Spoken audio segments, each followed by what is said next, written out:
There's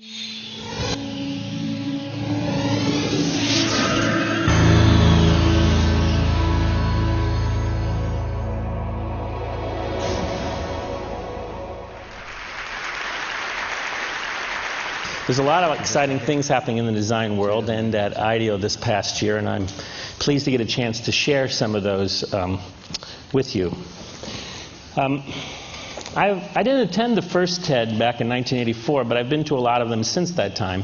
I thought it was kind of be interesting to think back to that time when Richard got the whole thing started. Thank you very much, Richard. It's been a big, enjoyable part of my life coming here. And so as thinking back, I was thinking those of us in Silicon Valley were kind of really focused on products or objects, certainly technological objects.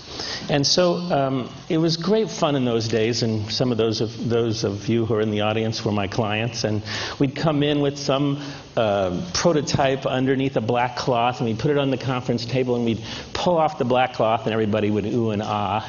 And that was a really good time. And so we'll continue to focus on products, as we always have. But and if you were here last year, I probably wrestled you to the floor and tried to show you my new iModule 2, which was a camera that plugged into the handspring.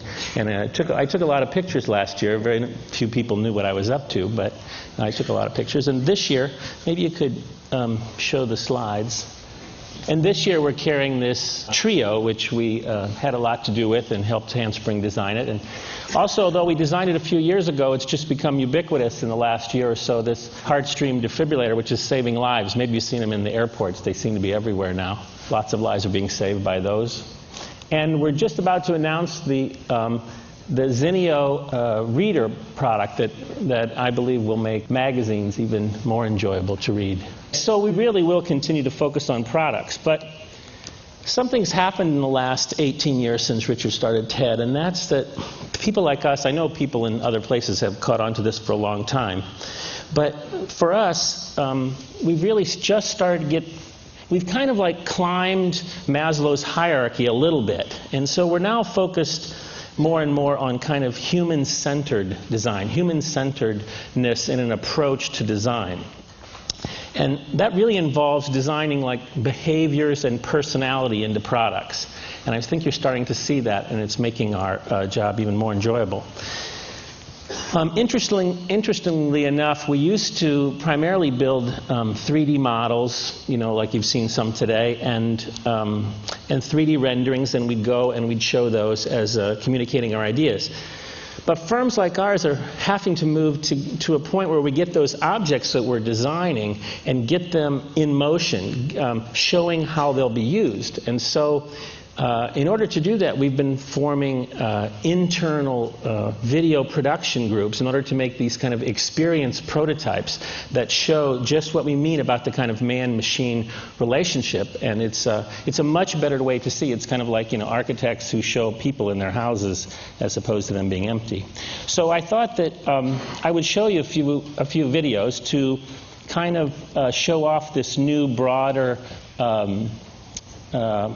definition of design in products and services and environments. I have a few of them. They're no more than a minute or a minute and a half a piece, but I thought you might be interested in seeing some of our work over the last year and how it responds in video. So Prada, New York, we were asked by Rem Koolhaas and OMA to help us conceive the technology that's in their retail store in New York. He wanted a new kind of store, a store that had a cultural role as well as a retail one. And that meant actually designing custom technology as opposed to just buying things off the shelf and putting them to use. So there's lots of things. Everything has RF tags. There's RF tags on the cards. There's these staff devices that are all around the store. You pick them up, and once you see something that you're interested in, the staff person can scan them in, and then they can be shown on any screen throughout the store. You can look at color and sizes and how it appeared on the runway or whatever. Right? And so then the merchandise that you're interested can be scanned. It's taken into the dressing room, and in the dressing room there are scanners so that We know exactly what clothing you have in the dressing room, and we can put that up on a touch screen, and you can play with that and get more information about the clothing that you're interested in as you're trying it on. It's been used a lot of places, but I particularly like the use here of liquid crystal displays in the changing room. It was the last time I went to see this store, there was a huge buzz about people standing outside wondering, am I going to actually get to see the people changing clothes here? And but if you push the button, of course, the whole wall goes dark. So you can try to get approval or not for whatever you're wearing.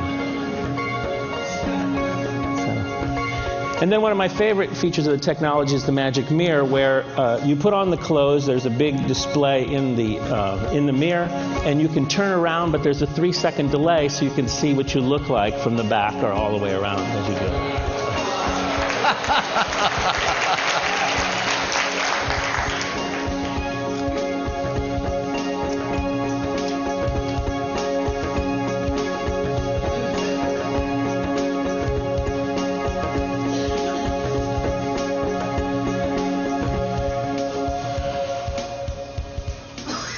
About a year and a half ago, we were asked to design an installation in the museum. This is a new wing of the Science Museum in London, and it's primarily about digital and biomedical issues.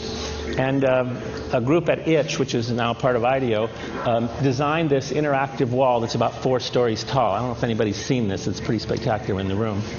Anyway, it's based on the London subway system, and so you can see that these are, the goal was to bring some of the feedback that the people who had gone to the museum were giving and get it up on the wall so everybody could see, for everybody to see. So you enter your information, and then like this London tube system, the little trains go around with your, what you're thinking about, and then when you get kind of to a station, it's expanded so that you can actually read it. Then when you exit the IMAX theater on the 4th floor, mostly teenagers coming out of there, there's this big open space that has these tables in it that have interactive games, which are quite fun, also designed by Durrell and Andrew of Itch. And the topics include things that the museum is about, male fertility, choosing the sex of your baby, or what a driverless car might be like. There's lots of room so people can kind of come up and kind of understand what it is before they get involved. And also, it's not shown in the video, but these are very beautiful. They go to the top of the wall, and when they kind of reach all the way to the top after they've bounced around, they kind of disperse into bits and kind of go off into the atmosphere. The next video is not done by us. This is CBS Sunday Morning that aired about 2 weeks ago.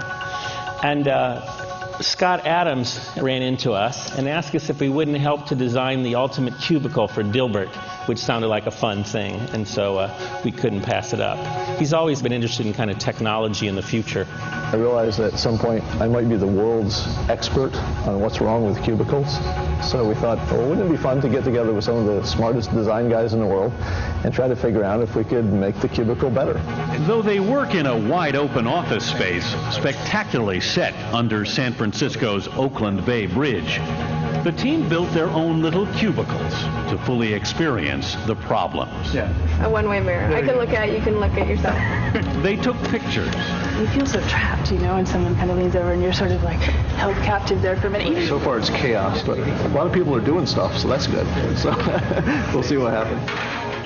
The first group builds a cubicle in which the walls are screens for the computer and for family photos. In the second group scenario, the walls are alive and actually give Dilbert a group hug. Behind the humor is the idea of making the cubicle more human.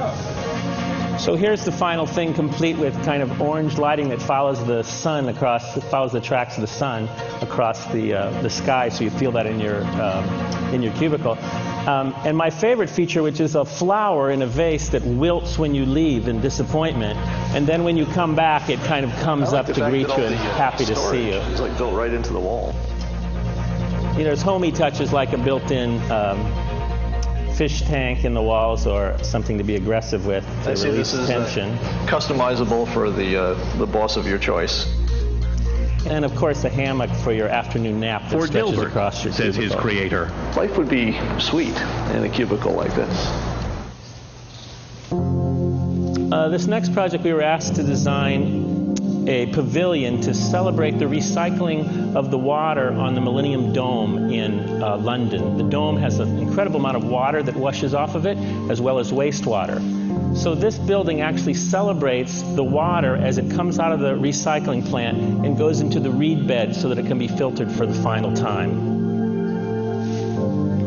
The pavilion's design goal was to be kind of quiet and peaceful, in contrast to if you went inside the dome where it's kind of wild and crazy and everybody's, you know, like learning all kinds of things or fooling around or whatever they're doing. But it was intended to be quite quiet. And then you would wander around and gather information in a kind of a straightforward fashion about the recycling process and what's being done and how they're going to reuse the water once it comes through the plant.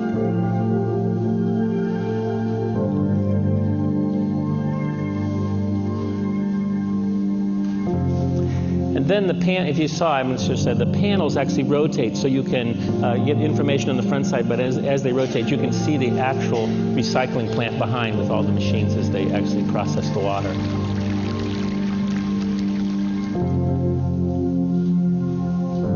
There you can see there's the plant.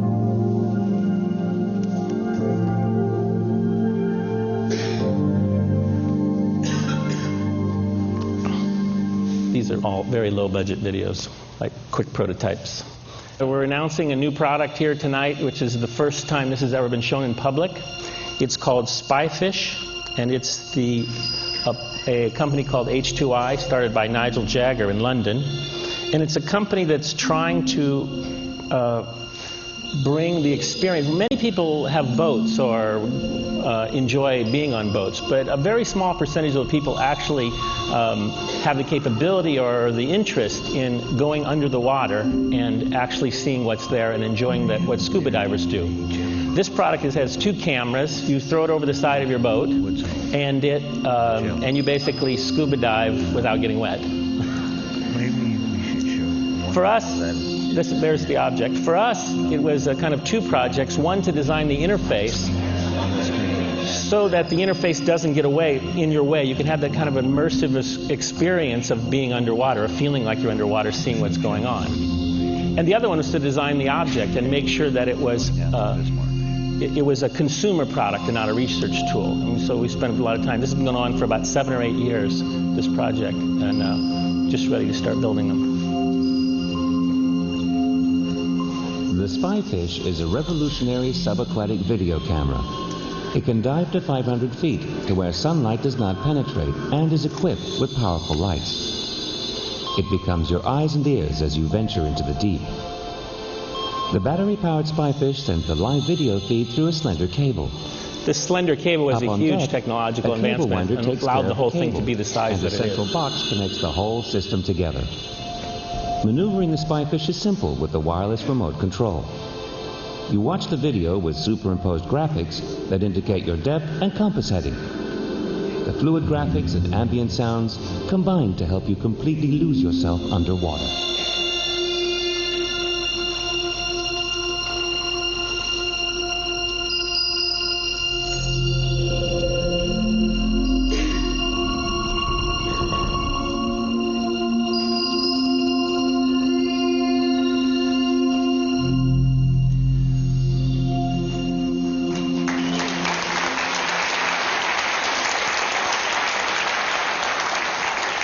And the last thing I'll talk about is Apritech, which is a project I'm very excited about. Apritech is a company started by Dr. Martin Fisher, who's a good friend of mine. He's a PhD from Stanford. He found himself in Kenya on a Fulbright, and he had a very interesting insight, which is that he said there must be entrepreneurs in Kenya. There must be entrepreneurs everywhere. And he noticed that for weddings and funerals, they could find enough money to put something together. And so he decided to start manufacturing products in Kenya with Kenyan manufacturers, designed by people like us, but taken there. And to this date, he's been going for only a few years, he's started 19,000 companies. He's made 30,000 new jobs. in just the products, the sales of the products, that this is a nonprofit, that the sales of this products is now 0.6% of the GDP of Kenya. This is one guy doing this. This is a pretty spectacular thing. So we're in the process of helping them design deep well, low-cost manual pumps in order for these people who have like a quarter acre of land to be able to grow crops in the off-season. What they do now is they can grow crops in the rainy season, but they can't grow them in the off-season. And so by doing that, the woman that you saw in the first thing now is she's a school teacher, always wanted to send her kids to college, and she's going to be able to do it because of these things. So with seed squeezers and pumps and hay balers and kind of very straightforward things that we're designing, my students are doing this as class projects, and IDEO's donated their time to do this kind of work. And so it's really amazing to see his success, Martin's. So we also were thinking about the experience of Richard, and so we designed this hat because I knew I'd be the last one in the day, and I needed to deal with him. So I just have one more thing to say. Can you read it? Well, it's always kind of funny when he comes up and hovers. You know, you don't want to be rude to him, and you don't want to feel guilty. And so I thought just this would do it, where I just sit here and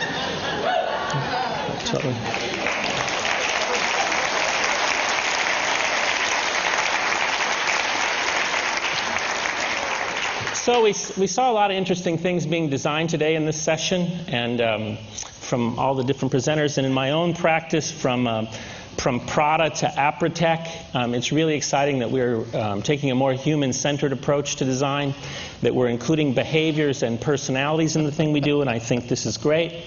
Designers are more trusted and more integrated into the business strategy of companies, and I have to say, for one, I'm feel very lucky that the progress that design has made since the first TED. Thanks a lot.